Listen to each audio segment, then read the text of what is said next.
You know, even if you're an avid card maker, you can be caught without the perfect card. I know that's happened to me, Paula. Has it? Teresa's actually got some tips and tricks for us to make really quick cards, 15-minute, 30-minute cards that don't look it. Ah, that's the best part. Let's see.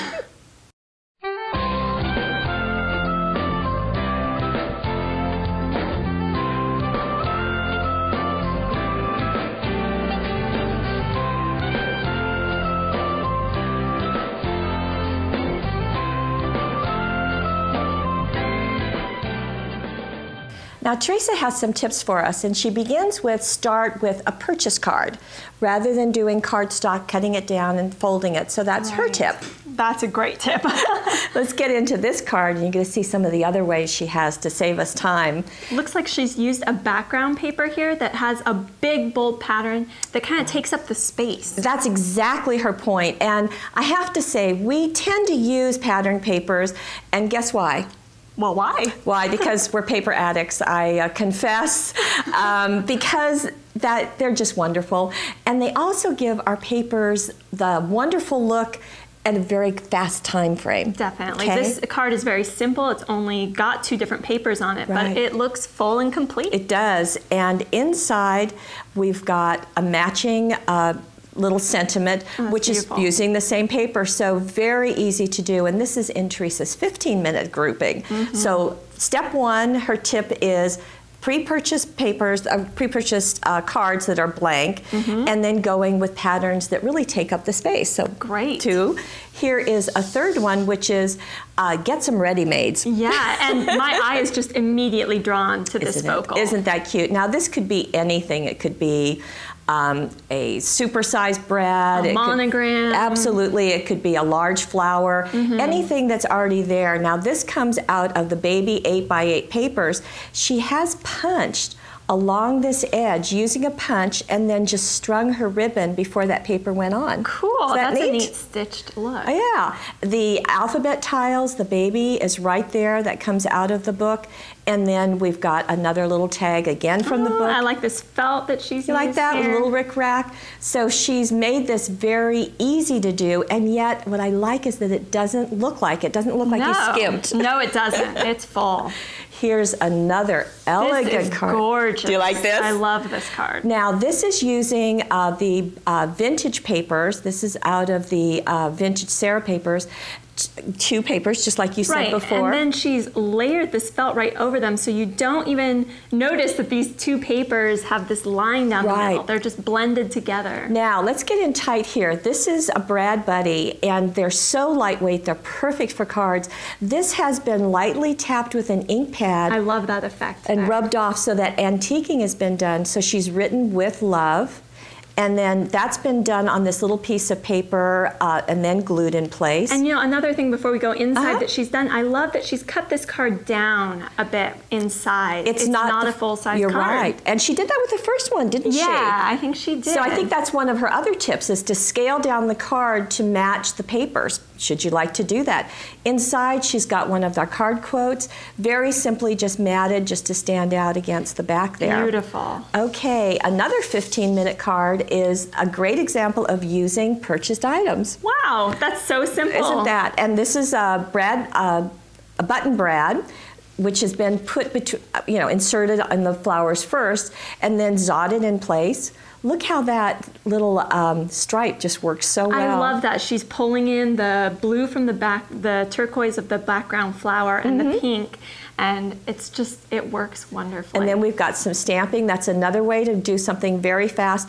She told me that instead of doing every letter, she really appreciated these the sentiment was complete. Oh. So that saved her some time. So happy birthday and then celebrate.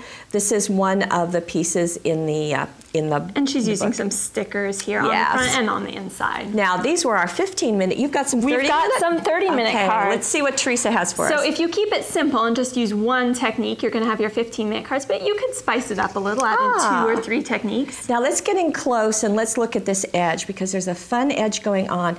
If you have those giant scissors, that's great. If you don't, this is done with the Easy Stitches template. Cool. Isn't that neat?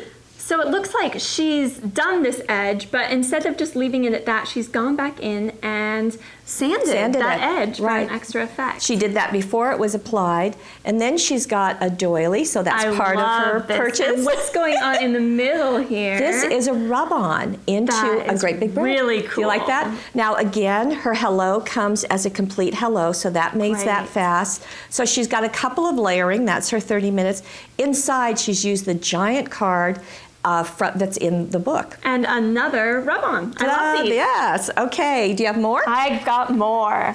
We've got this thank you card. Oh, this is from the vintage papers. And she's used a lot of layering of a lot of different papers here. So they're simple cuts, just straight cuts. Let's get it's just close. a little layering that takes the time. So I would think that you might cover the whole paper with the floral and then come back and do this tone on tone and then another one here and another stripe And she's there. inked the edges so that these pieces really stand out. The ribbon is beautiful. I love that. Isn't that pretty? And I love how it overlaps here. The other layers. And look at the space it takes up. Yeah, that's great. Thanks a bunch. That was another stamp set, and I like the brad in the middle. I love the brad in the middle of that. Isn't that neat? Flower. And then inside, she has done, this is very clever, she used the stripes as positioning for the stamp. That is a neat idea. So that's the I would borders. not have thought to do that. Very nice. And you can see the ribbon went all the way around her card in the front. So she didn't fuss with trying to tuck it under or anything. She just wrapped it around. I think that gave her a time savings. Yeah. You've got a cutaway card. Yeah, a cutaway. So the other thing you could do is cut away your card off. Then you don't have to cover it. Is that why it's called a cutaway? Yes. So she's covered it. Now this is one piece of paper, and then so she cut the angle, so up at the corner, so measure down, looks like a cup about 2.5 inches, make your mark, and then trim it, and she's put a little piece of paper just to finish that edge. Done another one here that's been matted. And that's going to save you some time because the inside is already done for you. It's already done, and isn't that striking? Again, this is with the card quotes. She's inked that a little bit to add a little texture to it. And that's perfect. So this is a diagonal cutaway, and you've got another one? Yeah, this card, the bottom has been cut a little bit. So you can see it a little bit easier if I raise that. This is out of the Busy Scrapper Birthday, and her technique is again to have areas that are already done for you, just like this big surprise. This is some of the self-adhesive felt ribbon from our friends at Queen. And I love how she's just embellished this with all these little star brads. Very cute. And then inside she's cut this apart.